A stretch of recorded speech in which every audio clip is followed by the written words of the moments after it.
Hello दोस्तों, हमारे channel में आप सभी का स्वागत है। आज हम देखेंगे 20 जून 2023 के डेली करंट अफेयर्स। तो चलिए स्टार्ट करते हैं और सबसे पहले हम देखते हैं इम्पॉर्टेंट डे के विषय में। तो आज है 20 जून और आज मना है वर्ल्ड रिफ्यूज़ी डे। इसकी शुरुआत की गई थी यूनाइटेड नेशंस के द्वारा। जो रिफ्यूज़ीज़ होते हैं उनके सम्मान के लिए इस दिन की शुरुआत की गई थी और ये हर साल 20 जून को मनाया जाता है, सेलिब्रेट किया जाता है।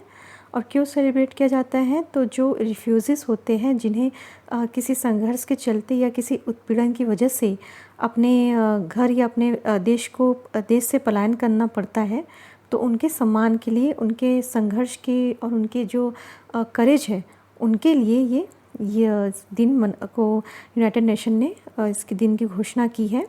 और 2023 की जो थीम है वो है वर्ल्ड रिफ्यूज़ी डे। 2023 की theme hope away from home. ठीक है, आप जो पिक देख रहे हैं इसमें बताया गया है ओ hope away from home, a world where refugees are always included. ये इस साल की थीम रखी गई है, इसे आपको ध्यान रखना है। चलिए आगे देखते हैं। अगली न्यूज़ है Gandhi peace prize for 2021 will be given to Gita press Gorakhpur. तो गीता प्रेस गोरखपुर का आप सभी ने नाम सुना होगा। अब इसे क्या किया जा रहा है? इसे गांधी पीस प्राइज़, गांधी शांति पुरस्कार दिया जा रहा है 2021 का। ठीक है, तो सबसे पहले हम इसके बारे में बात करते हैं कि गांधी पीस प्राइज़ क्या है। तो it was started by the government in 1995 और ये 1995 में स्टार्ट किया गया था। और स्टार्ट क्यों किया गया था कि 125वीं बर्थ एनिवर्सरी थी महात्मा गांधी जी की, उसके ओकेशन पे इसे स्टार्ट किया गया था इस प्राइज़ को देना। ठीक है, और इस जो ये अवार्ड है इसमें एक अमाउंट भी कैरी किया जाता है जो कि 1 करोड़ रुपीज़ का होता है। ठीक, और साथ में ही ये अवार्ड किसी भी पर्सन को दिया जा सकता है जिन्होंने बिना किसी नेशनैलिटी के भेदभाव या किसी भाषा के भेदभाव, किसी जात के भेदभाव के बिना ये किसी भी पर्सन को ये दिया जा सकता है। उसका क्या काम होना चाहिए? उनका काम ये होना चाहिए कि उन्होंने जैसे गांधी मेथड को फॉलो करते हुए या अहिंसा को फॉलो करते हुए उन्होंने कुछ अच्छा काम किया हो, तो ये किसी भी पर्सन, ऑर्गेनाइजेशन या किसी भी ट्रस्ट को ये सम्मान दिया जा सकता है। ठीक है, और इसके ज्यूरी के हेड होते हैं प्राइम मिनिस्टर, जो कि नरेंद्र मोदी जी है। ठीक है, और the award recognise the outstanding contribution of Gita Press to social, economic and political transformation through non violent and other Gandhian method. ठीक है, तो इसलिए गीता प्रेस गोरखपुर को ये अवार्ड दिया जा रहा है क्योंकि उन्होंने सामाजिक और आर्थिक ऐसे कई कार्य किए हैं जो कि नॉन वायलेंट था और गांधीयन मेथड पे आधारित था।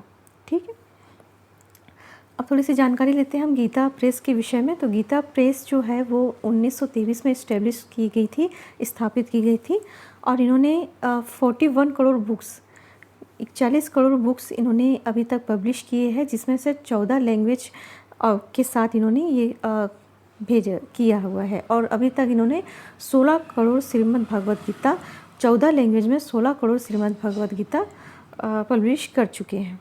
ठीक है, चलिए आगे देखते हैं। अगला न्यूज़ है India has won the 2023 inter continental cup football tournament. ठीक है, तो 18 जून से ये स्टार्ट हुआ था। 18 जून को ये माफ़ कीजिएगा 18 जून को ये इन्होंने जीता है। Indian men's senior football team defeat Lebanon 2-0 in the final at the Kalinga stadium in Bhubaneswar. तो कलिंगा स्टेडियम का भुवनेश्वर में है और 18 जून को उन्होंने यह मैच जीता है। ठीक है, it was the third edition of the inter continental cup which was held on from 9 to 18 June.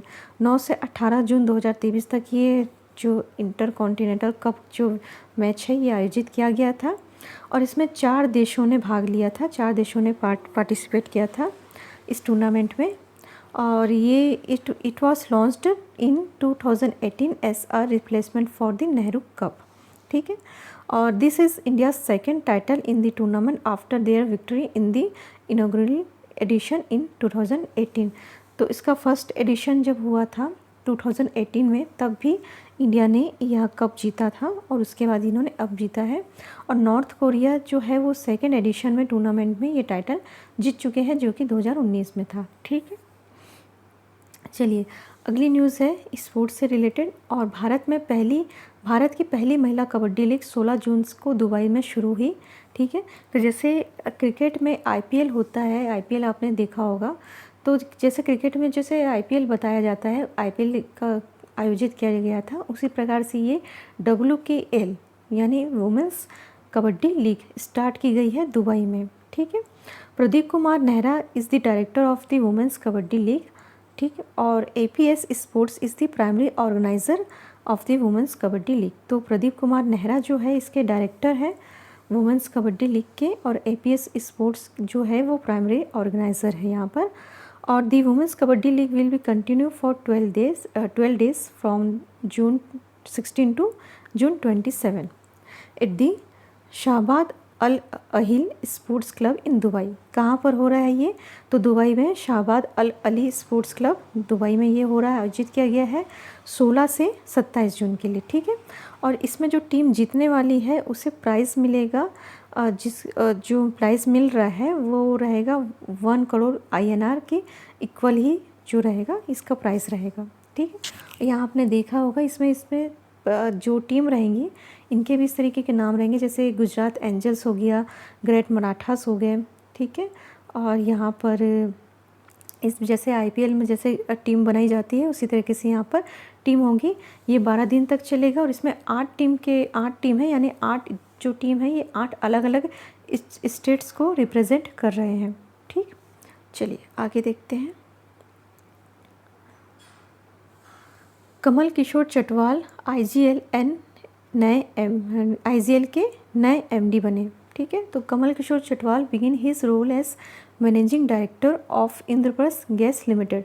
IGL की फुल फॉर्म क्या है? तो इंद्रप्रस्थ गैस लिमिटेड है, और the country's largest CNG distribution company with city gas distribution networks operating across 30 districts in 4 states including NCT of Delhi. ठीक है, तो दिल्ली में ये 30 जिलों से भी ज़्यादा, यहाँ NCT को मिला के 30 जिलों से भी ज़्यादा यहाँ पर इनके संचालन किया जाता है। किसका?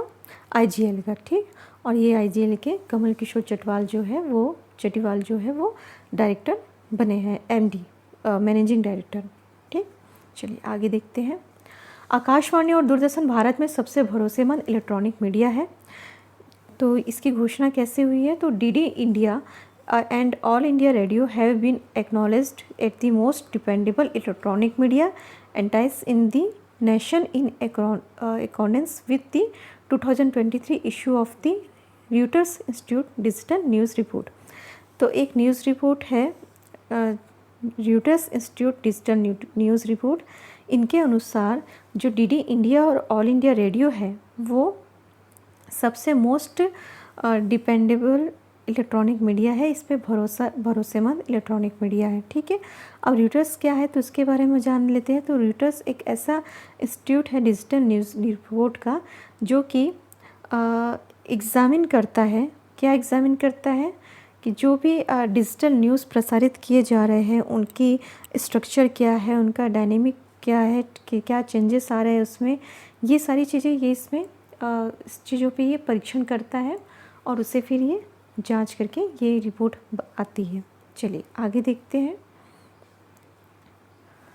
मध्य प्रदेश में राष्ट्रीय योग ओलंपियाड का आयोजन किया जा रहा है। गवर्नर मंगू भाई Patel inaugurate the 3-day national yoga olympiad in Bhopal on 18 जून 2023। ठीक है, तो जो यहाँ पर मध्य प्रदेश के जो गवर्नर है मंगू भाई पटेल, उनके द्वारा यहाँ आयोजन की शुरुआत की गई है 18 जून से यहाँ पर नेशनल योगा ओलंपियाड भोपाल में किया जा रहा है। It is being held for the first time outside the national capital Delhi. तो ये पहली बार हो रहा है जब दिल्ली के बाहर ये आयोजन किया जा रहा है। और national yoga olympiad was started by the national council of educational research and training NCERT इन 2016। तो 2016 में इसकी आयोजन का शुरुआत किया गया था 2016 में NCERT का। ठीक है, NCERT के द्वारा। और last year the ministry of education and NCERT jointly organise national yoga olympiad from 18 to 20 June 2022। अब देख लेते हैं थोड़ा इंटरनेशनल योगा डे के विषय में। तो ये हर साल 21 जून को मनाया जाता है इंटरनेशनल योगा डे, ठीक है। और इस साल जो है the United Nations General Assembly on 11 December 2014 adopted the resolution to mark 21 June as the International Day of Yoga, ठीक है। तो यूनाइटेड नेशन जनरल असेंबली के द्वारा 11 दिसंबर 2014 को इसे इंटरनेशनल योगा डे के रूप में 21 जून को घोषित किया गया, नामित किया गया, ठीक है। और the theme for international yoga day 2023 is humanity. Okay, चलिए आगे देखते हैं। आगे यहाँ पर कुछ क्वेश्चंस बताए जा रहे हैं, रिवीजन क्वेश्चन की तरह ये होंगे, तो इस पर आप इसे आंसर देख सकते हैं। तो 2 बार के अकादमी पुरस्कार विजेता कलाकार का नाम बताइए जिनका हाल ही में 87 वर्ष की आयु में निधन हो गया।